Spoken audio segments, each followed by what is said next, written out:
আজকে আমরা করব জীবন বিজ্ঞানের দ্বিতীয় ক্লাস। এর আগে জীবন বিজ্ঞানের আমাদের প্রথম ক্লাস হয়ে গেছে। আজকে আমরা করব দ্বিতীয় ক্লাস, কোষ। এর আগে আমরা জেনেছি যে কোষ যেটা আছে, কোষ আমরা দুভাগে ভাগ করতে পারি। একটা হচ্ছে প্রোক্যারিওটিক,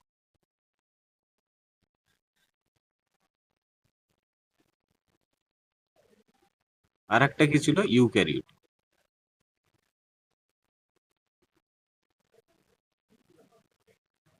প্রোক্যারিওটিক কাদেরকে বলেছিলাম? যাদের হচ্ছে সুনির্দিষ্ট নিউক্লিয়াস থাকে না তাদেরকে বলেছিলাম প্রোক্যারিওটিক। যেমন ব্যাকটেরিয়ার সুনির্দিষ্ট নিউক্লিয়াস থাকে না, তাই এই ব্যাকটেরিয়ার কোষটা হচ্ছে কি প্রোক্যারিওটিক কোষ।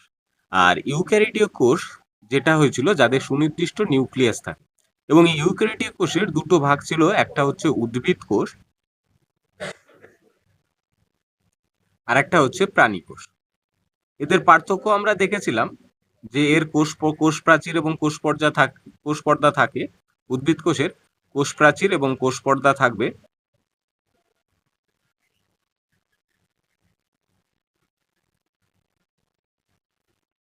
কিন্তু প্রাণী কোষে শুধুমাত্র কোষ পর্দা থাকবে, কোষ প্রাচীর থাকে না। তো এরপরে আমাদের প্রাণী কোষের যে সমস্ত গঠনগত উপাদান ছিল সেইগুলো সম্পর্কে আলোচনা হয়ে গেছিল। প্রাণী কোষের যে কোষীয় অঙ্গাণুগুলো থাকে সেইগুলো সম্পর্কে আজকে আমরা আলোচনা করব। তো প্রথম যেটা হচ্ছে সেটা আলোচনা করব হচ্ছে কোষ পর্দা। কোষ পর্দার বিষয়ে প্রথম যেটা জানবো, আমাদের যে উদ্ভিদ কোষ প্রাচীর ছিল সেটা ছিল হচ্ছে সেলুলোজ নির্মিত। ভীষণ ইম্পর্টেন্ট একটা পয়েন্ট, যে সেলুলোজ। কিন্তু প্রাণী কোষের কোষ পর্দাটা সেটা হচ্ছে ফ্যাট ফ্যাট এবং প্রোটিন নির্মিত। আর এই প্রোটিনটা কি? লাইপোপ্রোটিন।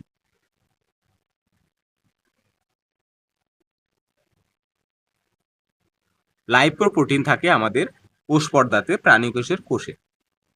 এর বেশিরভাগটাই হচ্ছে ফ্যাট থাকে, বেশির পার্সেন্টেজটাই হচ্ছে আমাদের ফ্যাট থাকবে এবং অল্প পরিমাণ থাকে কি প্রোটিন। এটা কি করে? আমাদের কোষের ভেতর এবং বাইরের পদার্থের আদান প্রদানে সাহায্য করে। তাহলে 2 নম্বর কি? এটি কোষের ভিতরে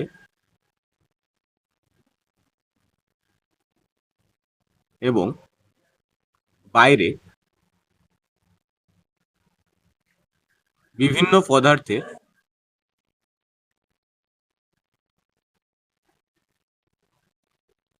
আদান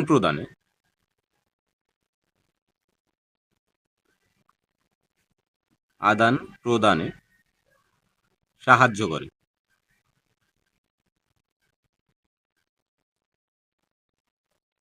যেমন কি? যেমন হচ্ছে পুষ্টিরস বা পুষ্টি। এটা আদান প্রদানে কে সাহায্য করবে? আমাদের কোষ পর্দা। আর এই কোষ পর্দাগুলো কি ধরনের হয়? এগুলো হচ্ছে আমাদের অর্ধবেদ্য পর্দা, অর্থাৎ সম্পূর্ণরূপে ভেদ্য নয়, অর্ধবেদ্য।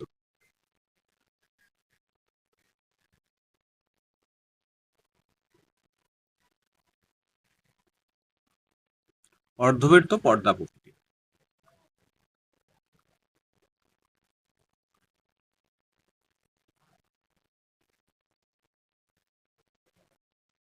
তাহলে আমরা কি পড়লাম? যে কোষ পর্দা অর্থাৎ প্রাণী কোষের কোষ পর্দাটা ফ্যাট এবং প্রোটিন নির্মিত। এই প্রোটিনটা হচ্ছে কি? লাইপোপ্রোটিন। এই কোষে পর্দার কাজ কি? এটি কোষের ভিতরে এবং বাইরে বিভিন্ন পদার্থের আদান প্রদানে সাহায্য করে, যেমন হচ্ছে পুষ্টিরস। আর এই পর্দাগুলো কি প্রকৃতির হয়? অর্ধবেদ্য প্রকৃতির হয়। এই পর্যন্ত। এরপরে আমরা পড়বো হচ্ছে সাইটোপ্লাজম। সাইটোপ্লাজম হলো কোষের ভেতরে যে তরল পদার্থ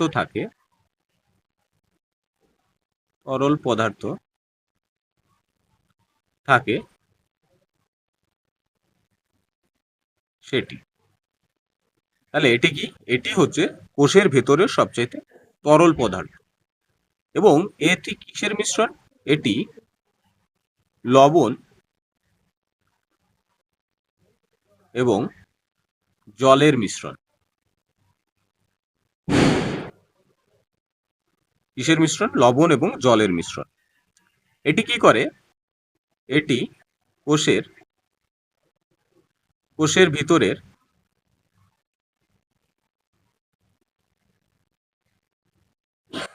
যে কোষীয় অঙ্গাণুগুলো থাকে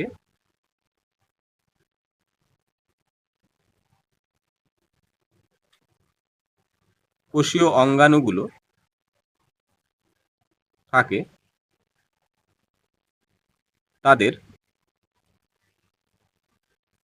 পুষ্টি সরবরাহ করে, তাদেরকে পুষ্টি সরবরাহ করে।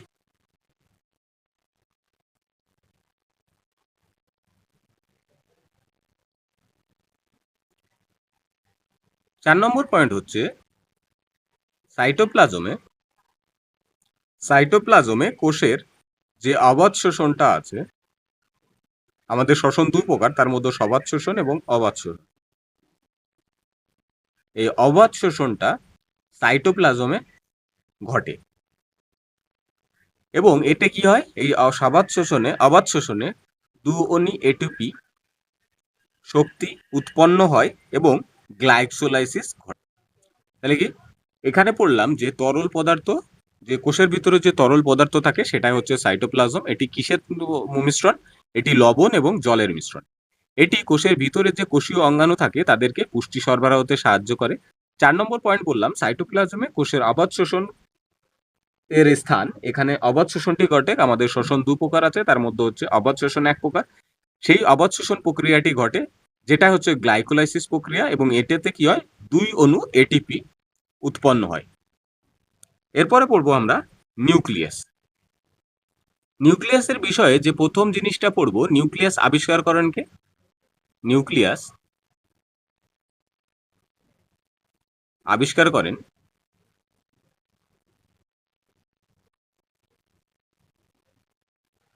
রবার্ট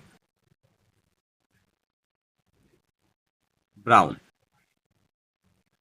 তাহলে বিজ্ঞানী রবার্ট ব্রাউন নিউক্লিয়াস আবিষ্কার করেছিলেন। আর নিউক্লিয়াসের কাজ কি? নিউক্লিয়াসের কাজ হলো এটি কোষের সমস্ত জৈবিক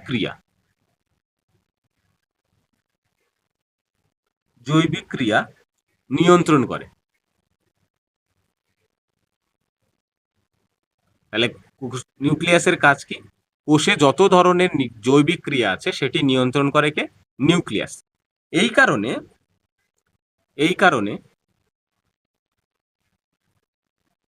নিউক্লিয়াসকে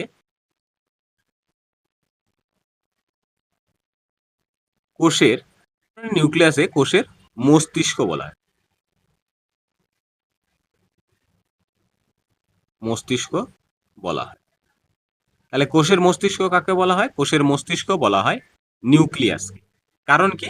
কারণ এটি কোষের সমস্ত জৈবিক ক্রিয়া যা আছে সেগুলোকে নিয়ন্ত্রণ করে। 1 নম্বর। 2 নম্বর হচ্ছে এটিতে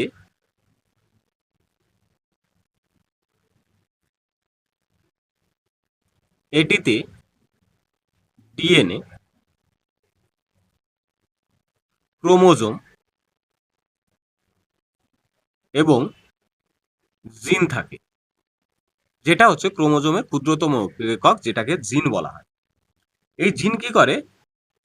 জিন হচ্ছে জিনগত, আমাদের যে শরীরে বা মানুষের শরীরে যে জিনগত বৈশিষ্ট্য আছে তার ধারক এবং বাহক বলা হয়। জিন কি করে? জিন এক পুরুষ থেকে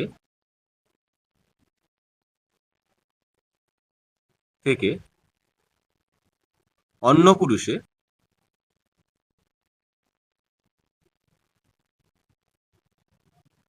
জিনগত বৈশিষ্ট্য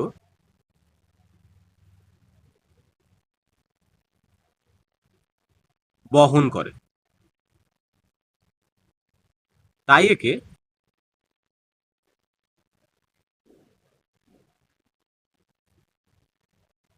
জিনগত বৈশিষ্ট্যের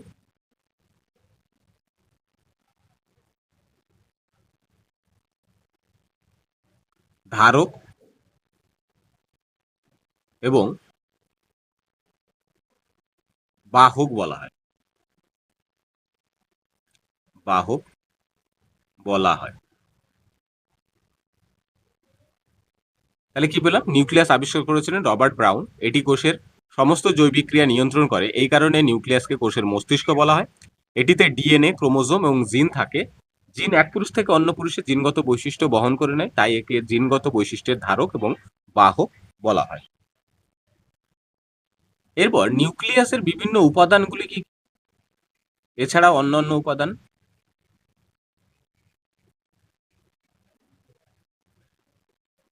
নিউক্লিওপ্লাজমা,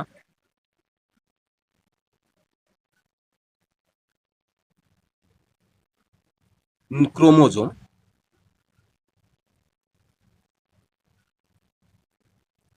নিউক্লিয় পর্দা।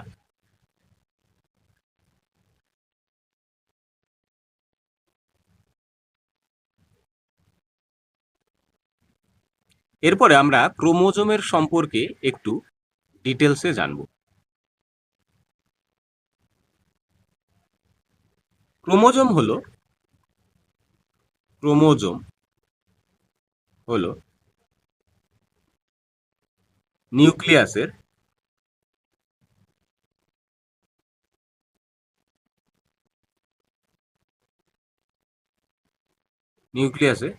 উপস্থিত সুতোর ন্যায়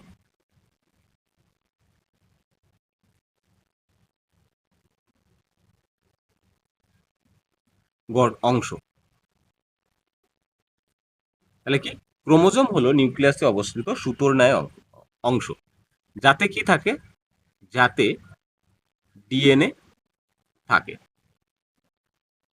অর্থাৎ যে আমাদের যে ডিএনএটা, যে সেটা বহন বা ধারণ করে কে? ক্রোমোজোম। আমাদের এই ক্রোমোজোম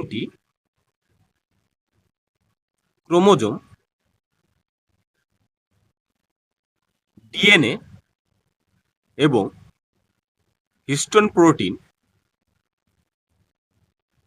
নির্মিত।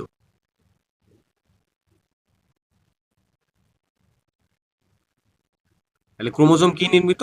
ডিএনএ এবং হিস্টোন প্রোটিন নির্মিত। এবং আমাদের ক্রোমোজোম কি করে? আমাদের বংশগত বৈশিষ্ট্য ধারণ এবং বহন করে, একটু আগে বললাম, যার ক্ষুদ্রতম একক হচ্ছে জিন। আবার ক্রোমোজোমের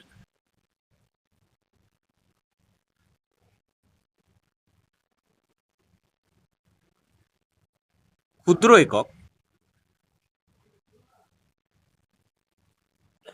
একক হচ্ছে জিন। তাহলে প্রশ্ন যদি আসে ক্রোমোজোমের ক্ষুদ্রতম একক কি, সেটা কি হবে? জিন। আর এই জিনই কি করে? আমাদের বংশগত বংশগত বৈশিষ্ট্য যেগুলো আছে সেগুলোকে ধারণ এবং বহন করে। তাই ক্রোমোজোমকে বা জিনকে বংশগতির ধারক এবং বাহক বলা হয়। এরপরে পড়বো আমরা রাইবোজোম। এটি কি? এটির প্রধান কাজ, অনেকবার পরীক্ষাতে এসে, এটি কোষের প্রোটিন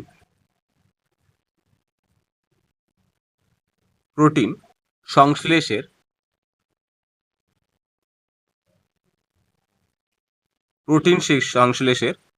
প্রধান স্থান। তাহলে যদি প্রশ্ন আসে যে কোষের প্রোটিন সংশ্লেষের মুখ্য উপাদান বা অঙ্গাণু কোনটি, তাহলে সেটা হবে রাইবোজোম। এখানে আমি আন্ডারলাইন করে দিচ্ছি, প্রোটিন সংশ্লেষের প্রধান স্থান হচ্ছে আমাদের রাইবোজোম। এটি কি দ্বারা নির্মিত? এটি প্রোটিন এবং রাইবোনিউক্লিক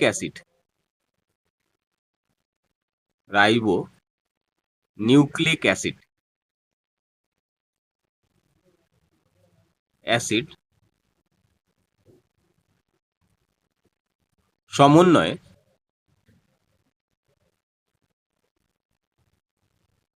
গঠিত। আমাদের এই রাইবোজোমটি দুই প্রকারের হয়।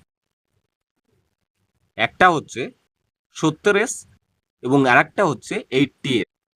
তাহলে রাইবোজোম দু প্রকারের হয়, একটা হচ্ছে 70S প্রকৃতির আর একটা হচ্ছে 80s প্রকৃতি। এই 70s এর প্রকৃতির ভাগটা হচ্ছে 30s এবং 50s। তাহলে টোটাল 80 হয়ে গেল। কিন্তু 10s যেটা আছে, 10sটা এই 30s এর মধ্যেও আছে এবং 50s এর মধ্যেও আছে। তাই এখানে 30 এবং 50s প্রকৃতির হয়, অর্থাৎ এটা উভয়ের মধ্যেই থাকে। আর এইটা দেখা যায় হচ্ছে আমাদের প্রোক্যারিওটিক কোষে। প্রোক্যারিওটিক কোষে দেখা যায় হচ্ছে 70s প্রকৃতির রাইবোজোম এবং 80s প্রকৃতির রাইবোজোম দেখা যায় হচ্ছে আমাদের ইউক্যারিওটিক কোষে।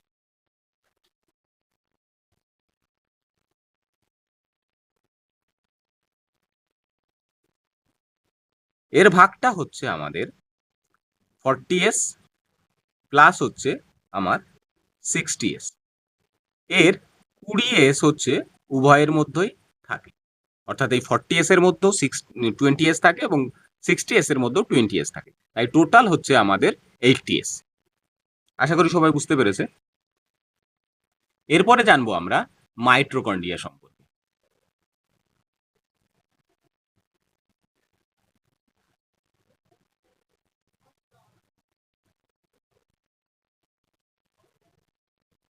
মাইটোকন্ড্রিয়া এটি আবিষ্কার করেছিলেন রিচার্ড অল্টম্যান। মাইটোকন্ড্রিয়াটা আবিষ্কার করেন রিচার্ড অল্টম্যান কত সালে? 1886 সালে। মাইটোকন্ড্রিয়াতে আমাদের সমস্ত শক্তি উৎপন্ন হয়, তাই মাইটোকন্ড্রিয়াকে কি বলা হয়? কোষের শক্তিঘর বলা হয়। মাইটোকন্ড্রিয়াকে কোষের শক্তিঘর বলা হয়, কারণ আমাদের শরীরের মোট শক্তির বেশিরভাগ শক্তি হচ্ছে মাইটোকন্ড্রিয়া থেকে উৎপন্ন হয়। আর এটি এর আগে আমরা পড়েছিলাম যে সাইটোপ্লাজম সেটা হচ্ছে অবাধ শোষণের স্থান। গ্লাইকোলাইসিস প্রক্রিয়াটি ঘটে যেখানে এই দুই অণু কি হয়? এটিপি উৎপন্ন হয়। কিন্তু মাইটোকন্ড্রিয়াতে আমাদের যে সবাধ শোষণ আছে সেটির স্থান মাইটোকন্ড্রিয়া। তাহলে মাইটোকন্ড্রিয়াতে কি হয়? সবাধ শোষণ সম্পূর্ণ হয়, তাই এটি হচ্ছে কি কোষীয়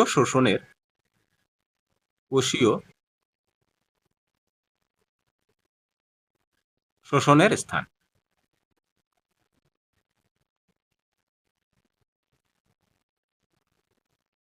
শ্বসনের স্থান। তাহলে কি মাইটোকন্ড্রিয়া আবিষ্কার করলেন রিচার্ড অল্টম্যান 1886 সালে। মাইটোকন্ড্রিয়াতে শক্তি উৎপন্ন হয় বলে কোষের শক্তিঘর বলা হয়। কোষের শক্তি উৎপাদন হয়, তাই এখানে কি বলা হয়? মাইটোকন্ড্রিয়াকে কোষের শক্তিঘর বলা হয়। আর মাইটোকন্ড্রিয়াতে আমাদের মায়ের দেহের ডিএনএ কে পাওয়া যায়। পিতার দেহের ডিএনএটাকে মাইটোকন্ড্রিয়াতে পাওয়া যায় না, এটা পাওয়া যায় আমাদের নিউক্লিয়াসে। তাহলে কি মাইটোকন্ড্রিয়াতে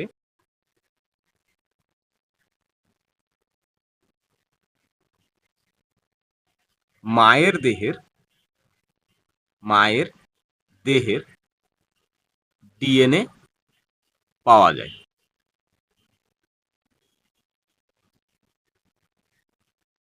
আর আমাদের পিতার দেহের ডিএনএটা কোথায় পাওয়া যায়? নিউক্লিয়াস।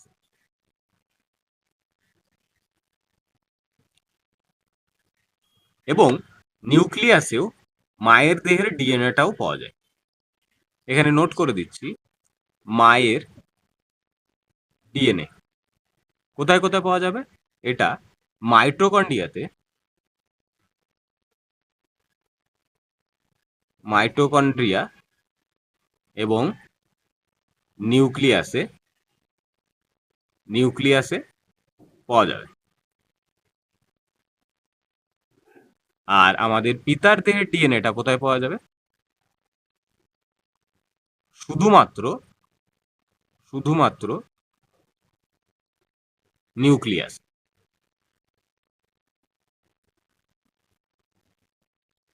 এরপরে আমরা যাব গলগি বডি। গলগি বডি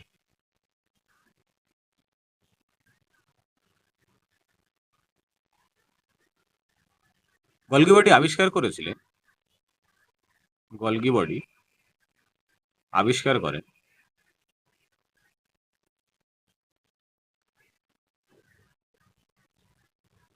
ক্যামেলিও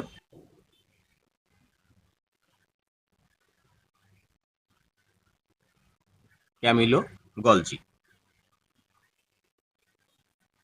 তাই এর নামকরণ করা হয়েছে গলগি বডি। তাহলে কি আবিষ্কার করেন? ক্যামিলিও গলগি। এটার কাজ কি? এটি প্রোটিনের প্যাকেজিং এবং নিঃসরণে সাহায্য করে, অর্থাৎ প্রোটিন এক জায়গাতে গোছাতে এবং সেটিকে নিঃসরণ করতে এবং নিঃসরণে নিঃসরণে সাহায্য করে।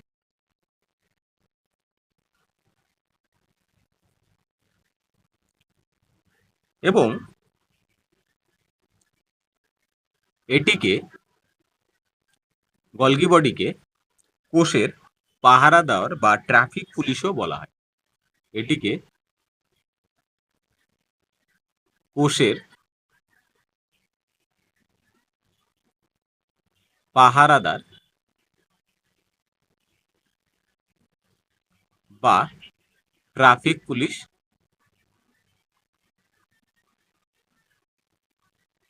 বলা হয়।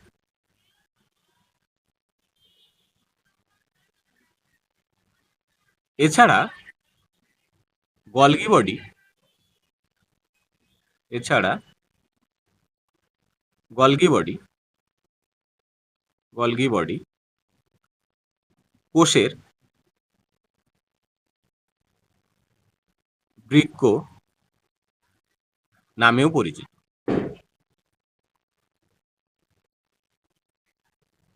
তাহলে এখান থেকে প্রশ্ন আসতে পারে যে ট্রাফিক পুলিশ, কোষের ট্রাফিক পুলিশ কাকে বলা হয় এবং কোষের বৃক্ক কাকে বলা হয়? তাহলে দুটোই হচ্ছে আমাদের গলগি বডি। কারণ কি? কারণ হচ্ছে এরা কোষের যে কারণ কোষের ধ্বংসাবশেষ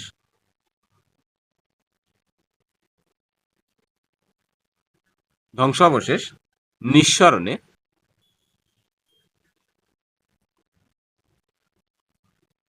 সাহায্য করে।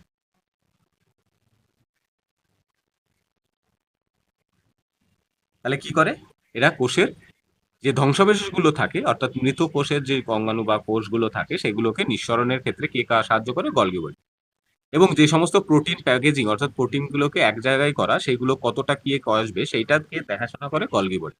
তাই একে কি বলা হয়? কোষের পাহারাদার বা ট্রাফিক পুলিশ বলা হয়। এবং কোষের বৃক্ক গলগি বডি নামে পরিচিত। এরপরে পড়বো আমরা লাইসোজোম। লাইসোজোম আবিষ্কার করেন Christiano de Duve. Christiano de Duve হচ্ছে লাইসোজোম আবিষ্কার করে। লাইসোজোম কি করে? আমাদের দেহের যে সমস্ত ভাইরাস বা ব্যাকটেরিয়া দ্বারা আক্রান্ত হয় তাদের থেকে প্রতিরোধ করতে সাহায্য করে। এবং কোনো সময় কি করে? আমাদের যে কোষ আছে, কোষের বিভিন্ন অঙ্গাণুগুলো আছে, সেগুলোকেও ক্ষতি করে। তাই লাইসোজোমকে আত্মঘাতী থলিও বলা হয়। আত্মঘাতী থলি বলা হয়। লাইসোজোমকে কি বলা হয়? আত্মঘাতী থলি বলা হয়। আর এইটা উদ্ভিদ কোষ এবং প্রোক্যারিওটিক কোষে পাওয়া যায় না। তাহলে কোথায় পাওয়া যায় না? তাহলে কি? লাইসোজোম প্রোক্যারিওটিক কোষে এবং উদ্ভিদ কোষে পাওয়া যায় না। তাহলে কি পড়লাম? লাইসোজোম আবিষ্কার করেন ক্রিশ্চিয়ানো ডি দুবে এবং লাইসোজোমকে আত্মঘাতী তাহলে বলা হয়, কারণ এরা ভাইরাস এবং অন্যান্য যে কোষ জীবাণু আছে সেগুলোকে ধ্বংস করতে করতে আমাদের কোষীয় অঙ্গাণু বা কোষকে ধ্বংস করে। সেই জন্য লাইসোজোমকে আত্মঘাতী থলিও বলা হয়। এবং এটি কোথায় অনুপস্থিত? এটা প্রোক্যারিওটিক কোষে এবং উদ্ভিদ কোষে হচ্ছে অনুপস্থিত, এদেরকে পাওয়া যায় না। তাহলে এদের কাজ আমরা একটু আগে পড়ে নিলাম কি? লাইসোজোম লাইসোজোম লাইসোজোম ব্যাকটেরিয়া এবং ভাইরাসকে ভাইরাস ভাইরাসকে ভাইরাসের আক্রমণ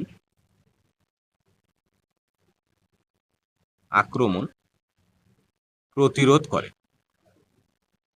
প্রতিরোধ করে। তাহলে কে করে? লাইসোজোম ব্যাকটেরিয়া এবং ভাইরাসকে কি করে? প্রতিহত করে। এবং লাইসোজোম হচ্ছে আমাদের গলগি বডির অংশ। লাইসোজোম লাইসোজোম গলগি বডির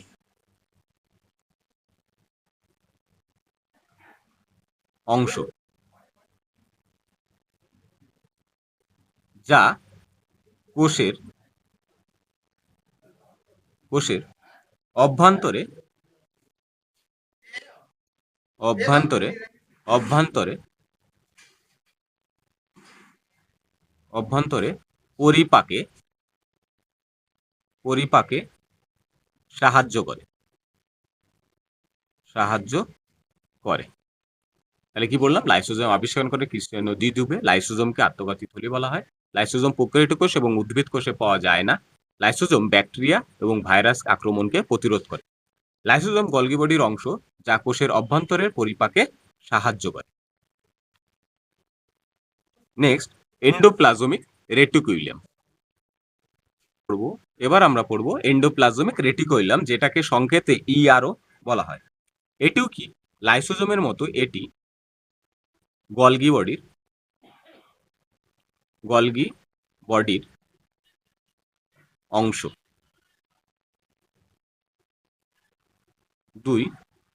এটি কি করে? এটি দু ধরনের হয়। এটি দুই প্রকার। একটা হচ্ছে মসৃণ আর একটা হচ্ছে অমসৃণ। এই অমসৃণে কি থাকে? রাইবোজোম থাকে।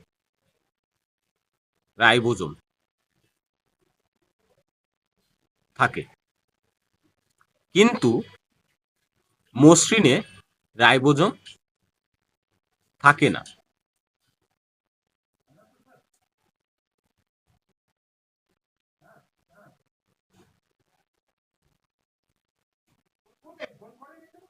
রাইবোজোম থাকে না। তাহলে কি আমাদের এন্ডোপ্লাজমিক রেটিকুলাম দু প্রকারের হয়, একটা হচ্ছে মসৃণ, একটা হচ্ছে অমসৃণ। অমসৃণ হওয়ার কারণ হচ্ছে এটাতে রাইবোজোম থাকে, এবং এটিতে রাইবোজোম থাকার কারণে এটি প্রোটিন সংশ্লেষে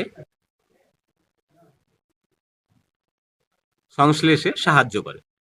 তাহলে কি, যেটা মসৃণ আছে সেটিতে রাইবোজোম থাকে না, কিন্তু অমসৃণটাতে কি থাকে? রাইবোজোম থাকে। তাই এটি প্রোটিন সংশ্লেষে সাহায্য করে। আর মসৃণটাতে আমাদের কি করে? ফ্যাট সংশ্লেষে সাহায্য করে। তাহলে আমরা কি পেলাম? এন্ডোপ্লাজমিক রেটিকুলাম কি করে? এটা একটি গলগি বডির অংশ। এটি দুই প্রকারের হয়, একটা হচ্ছে মসৃণ আর একটা হচ্ছে অমসৃণ। মসৃণটা রাইবোজোমে থাকে না, সেই কারণে এটি ফ্যাট সংশ্লেষে সাহায্য করে, এবং অমসৃণটা এটাতে রাইবোজোম থাকে, তাই এটি কি করে? প্রোটিন সংশ্লেষে সাহায্য করে। এইবার এতক্ষণ আমাদের আগের ক্লাস হলো এবং দ্বিতীয় ক্লাস হলো, সেখান থেকে যে ইম্পর্টেন্ট প্রশ্নগুলো আছে সেইগুলো আমরা এখন ডিসকাস করব। প্রথম প্রশ্নটা কি বলেছে? কত খ্রিস্টাব্দে কোষ আবিষ্কৃত হয়েছিল? তাহলে আমরা কি জানি? সেটা অপশন কি আছে? অপশন আছে 1990, 1665, 1781 এবং 1831। আমরা কি জানি? প্রথম যে কোষটা আবিষ্কার হয়েছিল সেটা কে করেছিল? Robert cook. কত খ্রিস্টাব্দে? 1665 খ্রিস্টাব্দে আবিষ্কার করেছিল। তাহলে প্রথম প্রশ্নটার ক্ষেত্রে অপশন বি 1665 সালে সঠিক উত্তর হবে। তাহলে এর সঙ্গে সঙ্গে আমরা কি জানবো? রবার্ট হুক যে কোষটা আবিষ্কার করেছিল সেটা হচ্ছে কি কোষ ছিল? সেটা একটা মৃত কোষ ছিল। মৃত কোষ ছিল, এবং সেটা কত খ্রিস্টাব্দে? 1665 খ্রিস্টাব্দে আবিষ্কৃত হয়েছিল। এর পরের প্রশ্ন হচ্ছে কোষ কে আবিষ্কার করেন? তাহলে একটু আগেই আমরা পড়লাম যে রবার্ট হুক তিনি কোষ আবিষ্কার করেছিলেন, এবং রবার্ট ব্রাউন যিনি আছেন তিনি কি করে? মাইটোকন্ড্রিয়া আবিষ্কার করেছিলেন, এবং স্লেইডেন যিনি ছিলেন সেটা কি? কোষ তত্ত্ব দিয়েছিলেন। তাহলে এখানে কি হবে? এইটার ক্ষেত্রেও অপশন বি হবে সঠিক উত্তর। এর পরের প্রশ্নই যাব। পরের প্রশ্নটা কি বলেছে? কোষের শক্তিঘর কাকে বলা হয়? তাহলে একটু আগে পড়লাম আমরা যে কোষের শক্তিঘর বলা হয় মাইটোকন্ড্রিয়াকে। মাইটোকন্ড্রিয়াকে কোষের শক্তিঘর বলা হয়। রাইবোজোমকে প্রোটিন সংশ্লেষের স্থান বলা হয়। লাইসোজোমকে কি বলা হয়? আত্মঘাতী থলি বলা হয়। এইটা হচ্ছে 3 নম্বর কোশ্চেনের ক্ষেত্রে অপশন বি হবে সঠিক উত্তর। এরপরে 4 নম্বর কোশ্চেন। 4 নম্বর, কোষের মস্তিষ্ক কাকে বলে? একটু আগে আমরা পড়ে এসেছি যে কোষের যে জৈবিক কাজগুলো আছে সেগুলো নিয়ন্ত্রণ করে কে? নিউক্লিয়াস। তাই নিউক্লিয়াসকে কি বলা হয়? মস্তিষ্ক বলবো। তাহলে অপশন সি হবে এই 4 নম্বর প্রশ্নের ক্ষেত্রে সঠিক উত্তর। 5 নম্বর প্রশ্নটা কি বলেছে? যে কোষের কোন অঙ্গাণু প্রোটিন সংশ্লেষের সহিত সম্পর্কিত? তাহলে আমরা একটু আগেই পড়ে এসেছিলাম যে রাইবোজোম এটা কি প্রোটিন সংশ্লেষের সঙ্গে সম্পর্কিত। তাহলে আমাদের 5 দাগের প্রশ্নের ক্ষেত্রে উত্তর হয়ে যাবে কি? অপশন বি সঠিক উত্তর। একটু আগে বললাম লাইসোজোমকে আত্মঘাতী থলি এবং গলগি বডিকে কি বলা হয়? Traffic police. ট্রাফিক পুলিশ কাকে বলা হয়? গলগি বডি বা পাহারাদার বা কোষের বৃক্ষ। কোষের বৃক্ষ কাকে বলা হয়? গলগি বডিকে কোষের বৃক্ষ বলা হয়।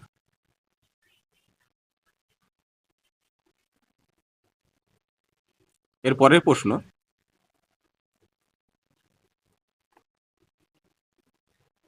কোষে এই কোষটি মানবদেহের দীর্ঘতম কোষ। তাহলে আমরা কি জানি? মানবদেহের সবচাইতে দীর্ঘতম কোষ কি ছিল? স্নায়ু কোষ। এবং সবচাইতে বড় প্রাণী কোষটি কি ছিল? উটপাখির ডিম। তাহলে এইটার ক্ষেত্রে সঠিক উত্তর হয়ে যাবে কি? অপশন বি, কোষের মানবদেহের সবচাইতে দীর্ঘতম কোষটি হচ্ছে স্নায়ু কোষ। এর পরের কোশ্চেন,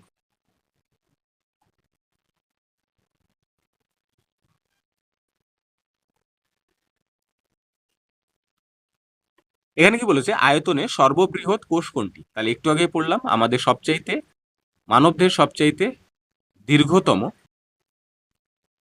দীর্ঘতম হচ্ছে স্নায়ু কোষ এবং সবচাইতে আয়তনে বড় কোষ হচ্ছে উটপাখির ডিম। আয়তনে সবচাইতে বড় প্রাণী কোষ উটপাখির ডিম। তাহলে অপশন বি হবে এটার ক্ষেত্রে সঠিক উত্তর।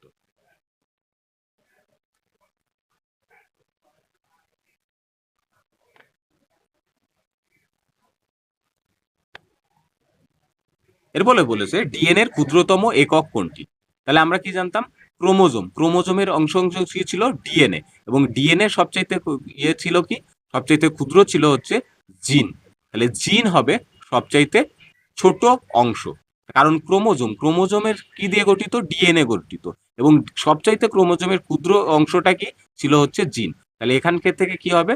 অপশন ডি, জিন হবে সঠিক উত্তর।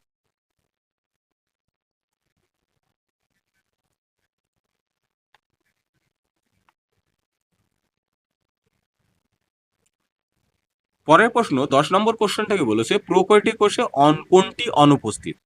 তাহলে আমরা একটু আগে পড়েছিলাম যে কোষের যে একদম প্রথমে বলেছিলাম যে কোষে নিউক্লিয়াসের উপস্থিতি অর্থাৎ সম্পূর্ণ নিউক্লিয়াসের উপস্থিতির অনুসারে আমরা কোষকে কটি ভাগে? দুটি ভাগে ভাগ করেছিলাম। একটা হচ্ছে প্রোক্যারিওটিক, একটা হচ্ছে আর একটা হচ্ছে ইউক্যারিওটিক। এবং যেটাতে প্রোক্যারিওটিক কোষে অনুপস্থিত থাকে সেটা কি হচ্ছে? সেটা হচ্ছে আমাদের নিউক্লিয় পর্দা, অর্থাৎ নিউক্লিয়াস সম্পূর্ণরূপে থাকে না, তাই নিউক্লিয় পর্দাটাও থাকে না। তাহলে অপশন ডি হবে 10 দাগের ক্ষেত্রে সঠিক উত্তর।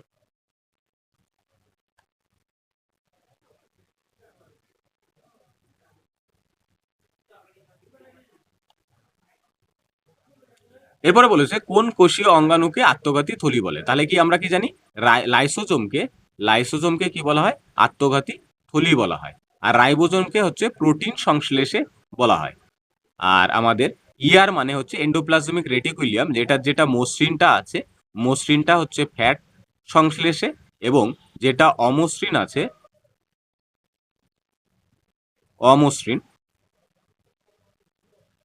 অমসৃণ যেটা আছে সেটা কি? প্রোটিন সংশ্লেষে। এটাও প্রোটিন সংশ্লেষে সাহায্য করে। কারণ এই যে অমসৃণ যেটা আছে সেটাতে আমাদের রাইবোজোম থাকে।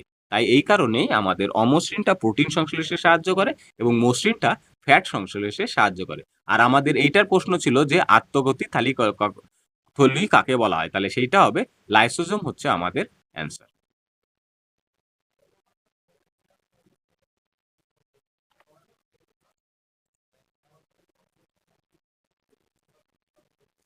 বারো দাগটা কি বলেছে, কোন অঙ্গাণুকে কোষের ট্রাফিক পুলিশ বলা হয়? তাহলে একটু আগে আমরা পড়ে আসলাম, গলগি বডিকে কি বলা হয়?